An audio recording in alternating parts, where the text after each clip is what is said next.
കർത്താവിൻ്റെ ധന്യനാമം ഇന്ന് പ്രഭാതത്തിലും മഹത്വപ്പെടുമാറാകട്ടെ. എല്ലാ സഹോദരങ്ങൾക്കും യേശുക്രിസ്തുവിൻ്റെ അനുഗ്രഹീതനാമത്തിൽ ക്രിസ്തീയ വന്ദനത്തെ അറിയിക്കുന്നു. ദൈവം വാക്കിൽ വിശ്വസ്തൻ, പ്രവൃത്തിയിൽ ഭയങ്കര, വിശുദ്ധിയിൽ മഹിമയുള്ളവൻ, സ്തുതികൾക്ക് യോഗ്യൻ, ആരാധനയ്ക്കും ബഹുമാനത്തിനും പുകഴ്ചയ്ക്ക് യോഗ്യൻ നമ്മുടെ കർത്താവ് മാത്രമാണ്.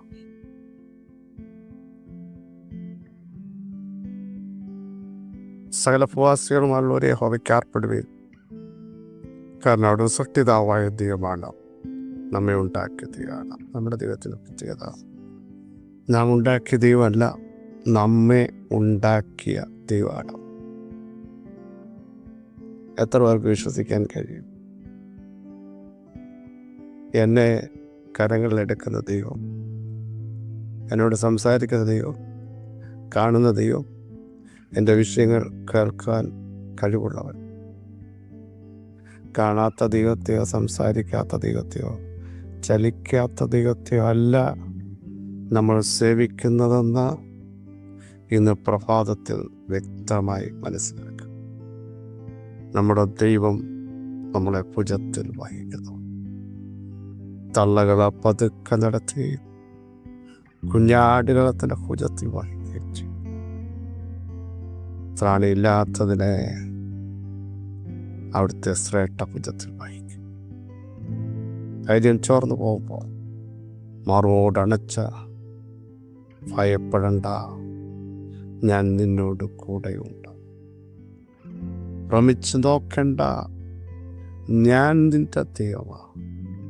ഞാൻ നിന്നെ സഹായിക്കും, ഞാൻ നിന്നെ ശക്തീകരിക്കുമോ.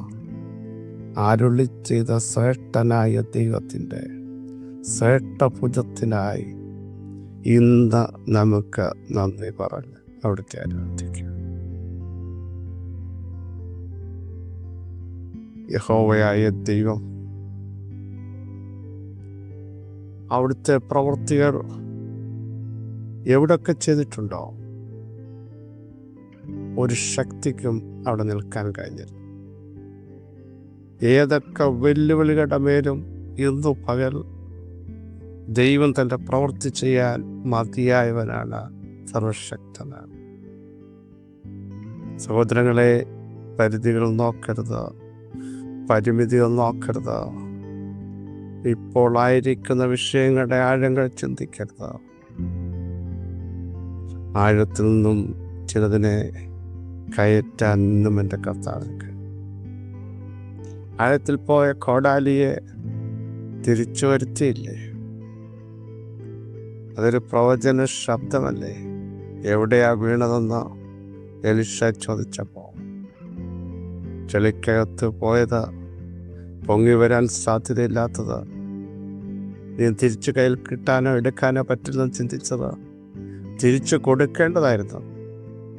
അതിനെപ്പോലും മടക്കി കൊണ്ടുവരാൻ കഴിവുള്ള പ്രവചന ശബ്ദം, ദൈവാത്മാവിൻ്റെ പരിവർത്തനങ്ങൾ ഇന്ന് പകലിലും ആഴത്തിൽ പോയ ചില വിഷയങ്ങളെ അവിടുത്തെ ആത്മാവിന് മടക്കി കൊണ്ടുവരാൻ കഴിയും. ദൈവസാന്നിധ്യം ഇറങ്ങിയാൽ മധുരമായിട്ട്. അതുവരെ അവർ കുടിച്ചതിന് മുമ്പ് കുടിച്ചത് നോർമൽ വെള്ളമല്ലായിരുന്നു. പക്ഷേ മധുരമുള്ള വെള്ളം നിന്നെ കുടിപ്പിക്കണമെങ്കിൽ ചില കൈ പറഞ്ഞ മതിയാകുള്ളൂ. മധുരമുള്ള വെള്ളം. സ്തോത്രം. ഇതാ ദൈവത്തിൻ്റെ പ്ലാൻ. ഇന്നലെ ചില കയ്പുകൾ കുടിച്ചെങ്കിൽ മധുരമുള്ള അനുഭവങ്ങളിലൂടെ, രുചികരമായ അനുഭവങ്ങളിലൂടെ, ശ്രേഷ്ഠതയിലൂടെ ദൈവസാന്നിധ്യത്തിൻ്റെ അകത്തൂടെ നടക്കുമ്പോൾ ചിന്തിക്കാത്ത ദൈവപ്രവൃത്തിയും ദൈവിക ശബ്ദങ്ങളും ദൈവം തൻ്റെ നാദം അതിശയമായി മുഴക്കുന്നു. നമുക്ക് ഗ്രഹിച്ചുകൂടാത്ത വൻ കാര്യങ്ങൾ ചെയ്യുന്നു എന്ന് പറഞ്ഞതുപോലെ ദൈവത്തിൻ്റെ മഹത്വം ഇന്നും നമുക്ക് വേണ്ടി വെളിപ്പെട്ടു വരുന്നു. വിശ്വസിക്കുന്നവർ സ്തോത്രം ചെയ്ത ദൈവത്തെ ആരാധിക്കാൻ തയ്യാറാകട്ടെ.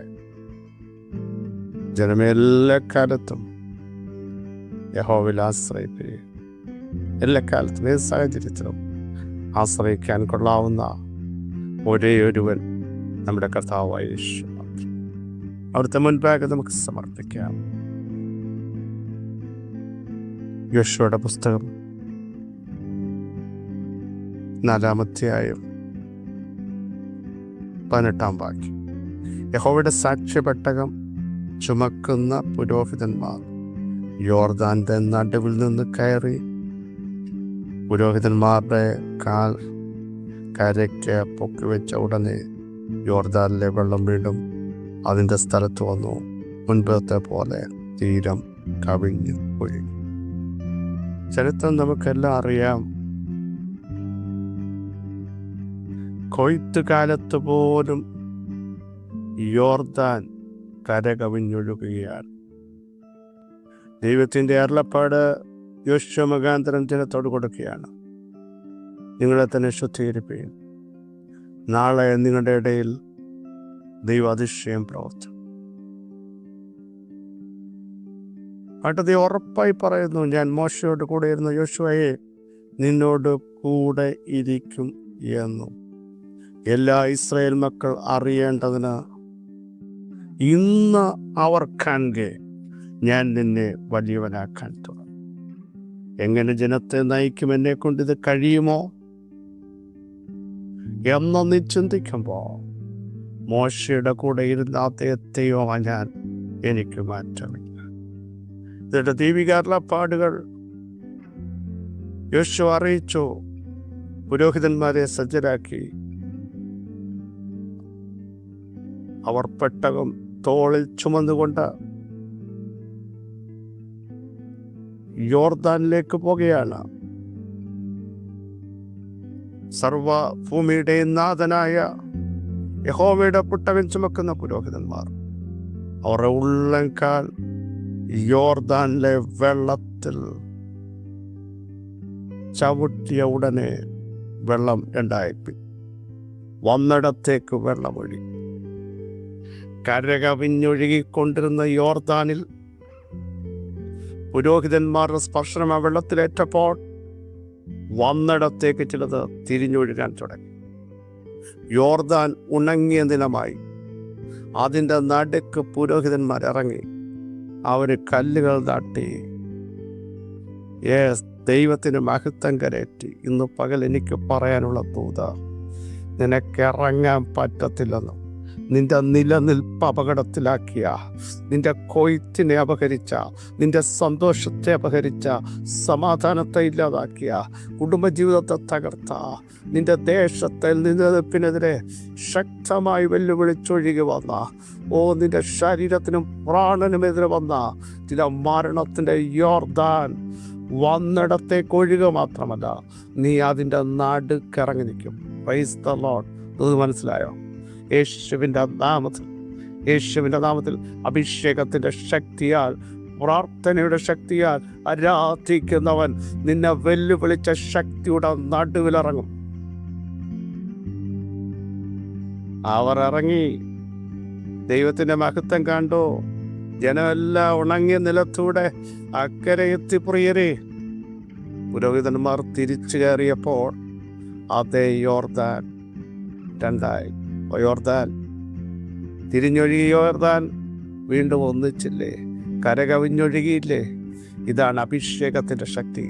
ദൈവ സാന്നിധ്യം ഇറങ്ങിയാൽ ഇന്നലകളിൽ നിന്നെ വെല്ലുവിളിച്ചത് അതിൻ്റെ നടുവിൽ നിന്നേക്കും.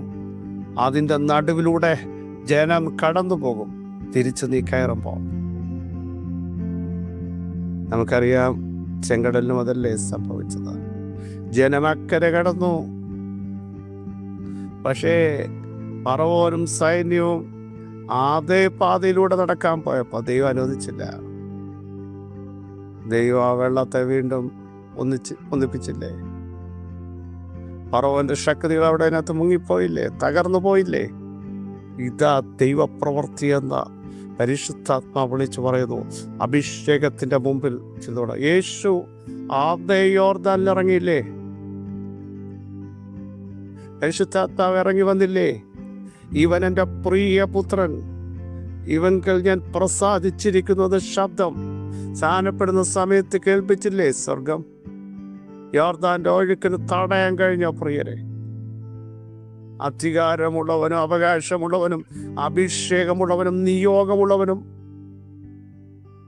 ഐക്യപ്പെട്ടവനും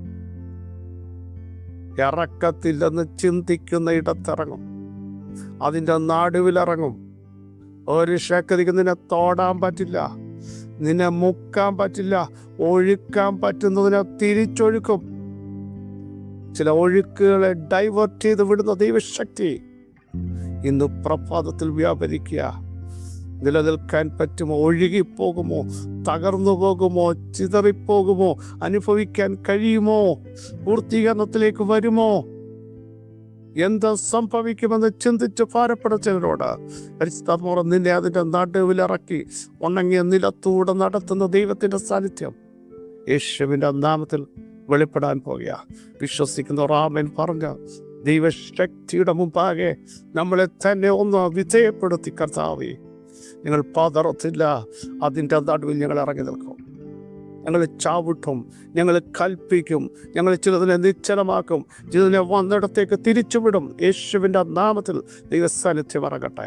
സർവശക്തിയുള്ള ദൈവമേ, സ്വർഗത്തിലും ഭൂമിക്കും സകലവിധ അധികാരവും ലഭിച്ച വാഴ്ത്തപ്പെട്ട കർത്താവേ, നിന്റെ വചനത്തിൻ്റെ ശക്തി ഇന്ന് പകൽ വ്യാപരിക്കുന്നതിന് സ്തോത്രം. അസാധ്യങ്ങൾ സാധ്യമായിരിക്കാൻ സ്തോത്രം.